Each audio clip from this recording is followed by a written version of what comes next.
Hola a todos, listos para una nueva inmersión. Hoy nos adentramos en un tema que nos afecta a todos, esas emociones negativas que a veces nos atan, ya sabéis. La culpa, el resentimiento, el victimismo. Ujú. Vamos a intentar comprenderlas para liberarnos de su influencia y vivir con más energía. ¿Preparados? Totalmente. A veces estas emociones, aunque comunes, se convierten en obstáculos para nuestro desarrollo personal. Si nos dejamos atrapar, nos impiden avanzar y alcanzar nuestro máximo potencial. Exacto. Empecemos por la culpa. Esa sensación de haber hecho algo mal, de haber metido la pata. ¿Quién no se ha sentido culpable alguna vez? Todos, en algún momento. Es como si lleváramos una mochila llena de piedras, ¿verdad? Nos pesa, nos agota y no nos deja avanzar. Todo. Ya. No. Y lo interesante es que la culpa puede tener muchas caras.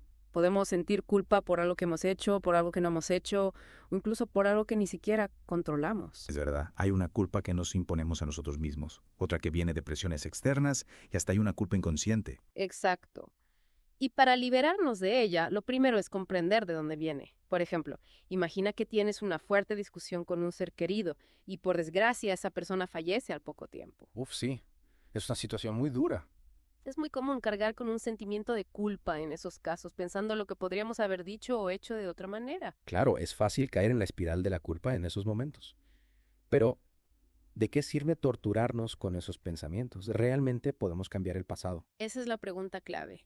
La culpa, si no la gestionamos, se convierte en un lastre. En lugar de castigarnos, la clave está en aceptar lo sucedido, aprender de la experiencia y, sobre todo, perdonarnos a nosotros mismos. Oh, perdón. Qué importante, ¿verdad? A veces nos cuesta tanto perdonarnos. Es como si tuviéramos miedo a dejar ir el dolor, como si al hacerlo estuviéramos traicionando a esa persona que ya no está. Es cierto, el perdón puede ser un proceso complejo. No se trata de olvidar o justificar lo sucedido, sino de soltar el peso del pasado para poder vivir el presente con más plenitud. Me gusta esa idea, soltar el peso del pasado. Es como si al perdonarnos nos quitáramos una enorme mochila de encima. ¿Y qué hay de la culpa que nos autoimponemos? Esa vocecita interior que nos dice que no somos suficientemente buenos, que deberíamos hacer más, ser más. Ahí la clave está en cuestionar esa voz. ¿De dónde viene esa creencia? Muchas veces esas voces son ecos del pasado, mensajes que hemos interiorizado en nuestra infancia o de experiencias negativas. Ya veo. Es como si arrastráramos un equipaje emocional que ya no nos sirve. Exactamente. Lo primero es tomar conciencia de esas voces, identificarlas y observarlas sin juicio. Una vez que las tenemos localizadas, podemos empezar a cuestionarlas. ¿Son realmente ciertas? ¿Nos ayudan a crecer o nos limitan? Me encanta la idea de cuestionar nuestras creencias. A veces nos aferramos a ellas con tanta fuerza que ni siquiera nos planteamos si son ciertas o no. Es fundamental desafiar esas creencias limitantes. Y una vez que empezamos a cuestionarlas, podemos empezar a construir nuevas creencias más positivas y empoderadoras. Es como si pudiéramos reprogramar nuestra mente. En lugar de no soy lo suficientemente bueno, podemos decirnos soy capaz de lograr lo que me proponga. Esa es la actitud. Se trata de cambiar el chip, de pasar de la autocrítica a la autocompasión. Me gusta mucho esa idea, la autocompasión. A veces somos nuestros peores jueces. Sin duda. Y para cultivarla hay muchas herramientas, desde la meditación hasta la terapia. Una técnica muy sencilla es escribir una carta a nuestro yo del pasado desde la perspectiva de nuestro yo actual, más sabio y compasivo. Qué idea tan original. Nunca lo había pensado. Creo que a todos nos vendría bien un poco de autocompasión. Es la base para poder perdonarnos y avanzar. Y hablando de avanzar, creo que es hora de que pasemos al siguiente vértice de este triángulo. El resentimiento. El resentimiento, esa emoción que nos corroe por dentro. Es como si nos aferráramos a una brasa ardiente con la esperanza de que queme al otro, pero en realidad solo nos quemamos nosotros. ¡Qué imagen tan poderosa! Es verdad, el resentimiento es como un veneno que nos intoxica lentamente. Nos mantiene anclados al pasado, rumiando una y otra vez la misma herida. Es como si viviéramos en una película que se repite una y otra vez, siempre con el mismo final doloroso. Y lo peor es que esa película solo la vemos nosotros. La persona que nos hirió probablemente ya ni se acuerda. Es una presión mental. Ya. Y a veces, sin darnos cuenta, le damos a esa persona un poder enorme sobre nosotros porque dejamos que siga controlándonos a través del resentimiento. Exacto. Es fundamental darnos cuenta de que al aferrarnos al resentimiento, seguimos dando poder a esa persona y a esa situación. Nos convertimos en víctimas de nuestro propio dolor. ¿Y cómo podemos romper esas cadenas? ¿Cómo podemos dejar de ser víctimas del resentimiento? La clave, como en la culpa, está en la aceptación y el perdón. Aceptar que lo sucedido, sucedió y que no podemos cambiarlo. Y luego perdonar. No porque la otra persona lo merezca, sino porque nosotros nos merecemos la paz. Perdonar para liberarnos. Suena liberador, pero a la vez muy difícil. Lo es, no lo niego. Perdonar no es fácil, especialmente cuando la herida es profunda, pero es un acto de valentía, de amor propio. Es decir, elijo dejar ir este dolor, elijo liberarme. Es como si eligiéramos nuestra propia libertad. ¡Qué idea tan poderosa! Y hablando de poder, ¿qué pasa con el victimismo? Esa sensación de que el mundo está en nuestra contra y que no podemos hacer nada para cambiarlo. Y el victimismo, esa trampa tan sutil en la que a veces caemos sin darnos cuenta, nos hace sentir impotentes, a merced de las circunstancias, como si no tuviéramos control sobre nuestras vidas. Es como si nos pusiéramos una venda en los ojos y solo pudiéramos ver lo negativo. Nos olvidamos de que tenemos el poder de elegir cómo reaccionamos ante las circunstancias. Exactamente. Y esa es la clave para salir del victimismo. Recordar que tenemos el poder de elegir. En lugar de preguntarnos ¿por qué a mí?, podemos preguntarnos ¿qué puedo hacer yo para cambiar esta situación? Cambiar el enfoque. Me encanta. En lugar de lamentarnos, podemos buscar soluciones. En lugar de sentirnos víctimas, podemos convertirnos en protagonistas de nuestras propias vidas. Esa es la actitud. El victimismo nos paraliza, nos mantiene en un estado de pasividad. Pero cuando recordamos que tenemos el poder de elegir, nos activamos, nos ponemos en movimiento. De la pasividad a la acción. Me gusta cómo suena eso. Y creo que con esa inyección de energía podemos dar por terminada la primera parte de este viaje. Perfecto. Hemos explorado los 3 vértices de este triángulo: culpa, resentimiento y victimismo. En la siguiente parte nos adentraremos en las herramientas que nos permitirán liberarnos de su influencia. En la primera parte exploramos la culpa, el resentimiento y el victimismo. Ahora la pregunta es, ¿cómo escapamos de este triángulo que a veces nos atrapa? Esa es la cuestión, ¿verdad? Porque no sirve de mucho identificar el problema si no sabemos cómo superarlo. Pero tranquilos, hay salida. Hemos hablado de aceptación, y acción como herramientas para liberarnos. ¿Por dónde empezamos? Lo primero es entender que la aceptación no es lo mismo que la resignación. No se trata de decir, bueno, eso es así y no puedo hacer nada. La aceptación es un acto consciente, una decisión que tomamos para dejar de luchar contra la realidad. Me gusta esa distinción. Aceptar no es rendirse. Es más bien dejar de resistirse. Es como si dejáramos de nadar contracorriente y nos dejáramos llevar por la corriente del río. Exactamente. Y al aceptar lo que es, dejamos de gastar energía en la lucha y podemos enfocarnos en lo que sí podemos cambiar. Nuestra actitud, nuestras acciones, nuestra perspectiva. Cambiar la perspectiva, eso es fundamental. A veces nos quedamos tan atrapados en nuestra propia visión de las cosas que nos damos cuenta de que hay otras formas de ver la situación. Es como si nos pusiéramos unas gafas que solo nos permiten ver un color. Al cambiar de perspectiva nos quitamos esas gafas y descubrimos un mundo lleno de colores. Me encanta esa imagen. Y hablando de cambiar la perspectiva, ¿cómo encaja el perdón en todo esto? El perdón es la llave que abre la puerta a la libertad. No se trata de olvidar o justificar lo que pasó, sino de liberarnos del peso del rencor, de la amargura. Es como si al perdonar nos quitáramos una mochila llena de piedras. Pero a veces perdonar puede parecer imposible, Ana. Sobre todo cuando la herida es muy profunda. Es cierto, perdonar no es fácil. Pero es importante recordar que el perdón no es para la otra persona, sino para nosotros mismos.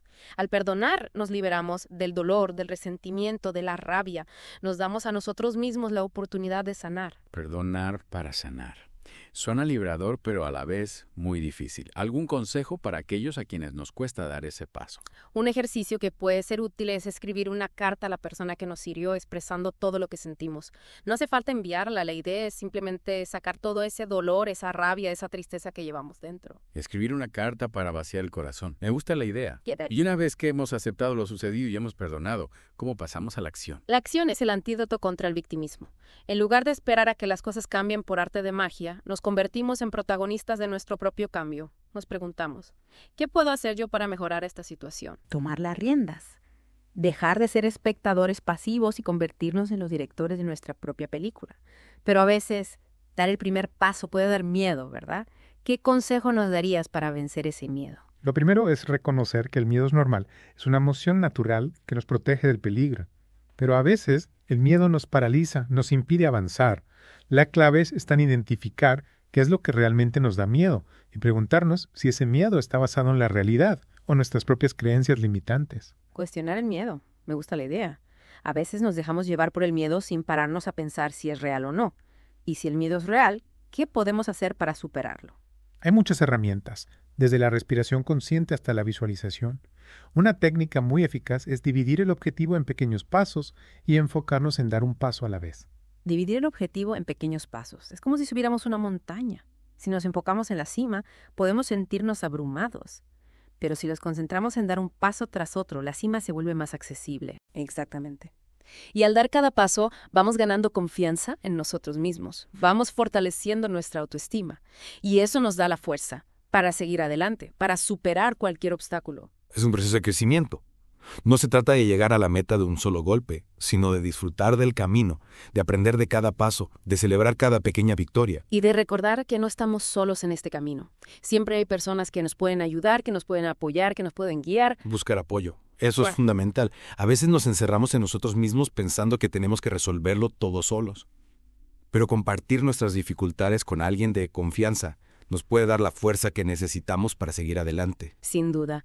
Compartir nuestras emociones, nuestros miedos, nuestras dudas, nos ayuda a conectar con los demás, a sentirnos comprendidos, a recordar que no somos los únicos que pasamos por momentos difíciles. Y hablando de momentos difíciles, ¿qué pasa con esos momentos en los que, a pesar de haber aceptado, perdonado y actuado, seguimos sintiéndonos mal? Es normal sentirnos tristes, frustrados, decepcionados. Por supuesto que es normal. Las emociones son como olas, van y vienen. Habrá momentos en los que nos sintamos fuertes, motivados, llenos de energía, y habrá otros momentos en los que nos sintamos tristes, desanimados, con ganas de tirar la toalla. La clave está en aceptar esas emociones, permitirnos sentirlas sin juzgarlas. Aceptar las emociones, incluso las negativas. No se trata de reprimirlas, sino de observarlas, comprenderlas, dejar que fluyan. Exactamente. Y recordar que las emociones no son permanentes. La tristeza, la frustración, la decepción, tarde o temprano se irán. Lo importante es no aferrarnos a ellas, no dejar que nos controlen. Es como si las emociones fueran nubes que pasan por el cielo. Podemos observarlas, admirarlas, incluso disfrutar de su belleza. Pero no podemos aferrarnos a ellas porque tarde o temprano se irán. ¡Qué bonita imagen! Las emociones son pasajeras, como las nubes. Lo que permanece es nuestra esencia, nuestra fuerza interior, nuestra capacidad de amar, de crear, de soñar. Y con esa hermosa reflexión, creo que estamos listos para la última parte de este viaje. En la próxima parte exploraremos cómo podemos aplicar todo lo aprendido a nuestra vida diaria. ¿Listos para llevar la teoría a la práctica? Por supuesto. Estoy deseando compartir contigo todas las herramientas que te ayudarán a crear una vida más libre, más plena, más feliz. Ya estamos de vuelta en la recta final de nuestro viaje. Hemos explorado la culpa, el resentimiento y el victimismo. Hemos hablado de aceptación, perdón y acción. Pero ahora viene la pregunta del millón. ¿Cómo aplicamos todo esto a nuestra vida diaria? Es como si tuviéramos el mapa del tesoro, pero no supiéramos interpretarlo. Lo primero es darnos cuenta de cuándo caemos en esos patrones de pensamiento. Te encuentras a ti mismo dándole vueltas al pasado, echando la culpa a los demás por tu situación, sintiéndote incapaz de cambiar las cosas. Ahí es cuando la culpa, el resentimiento o el victimismo están llamando a tu puerta. Alerta roja. Y una vez que nos damos cuenta de que estamos atrapados en una de las emociones, ¿qué hacemos? Ahí es donde entran en juego las herramientas que hemos ido viendo. Empecemos por la aceptación. En lugar de negar o luchar contra lo que sentimos, simplemente reconozcámoslo. Digamos, vale, esto es lo que siento ahora mismo. Como si le diéramos permiso a la emoción para estar ahí, ¿no? Sin esconderla, sin negarla. Exactamente. Al aceptarla, le quitamos poder. Ya no es un monstruo que nos controla, sino simplemente una emoción que, como todas, pasará. Y una vez que hemos aceptado la emoción, ¿cómo pasamos al perdón? A veces perdonar a otros o incluso a nosotros mismos puede parecer algo imposible. Sí, es cierto, perdonar no siempre es fácil. Pero es importante recordar que perdonar no significa que aprobemos lo que pasó.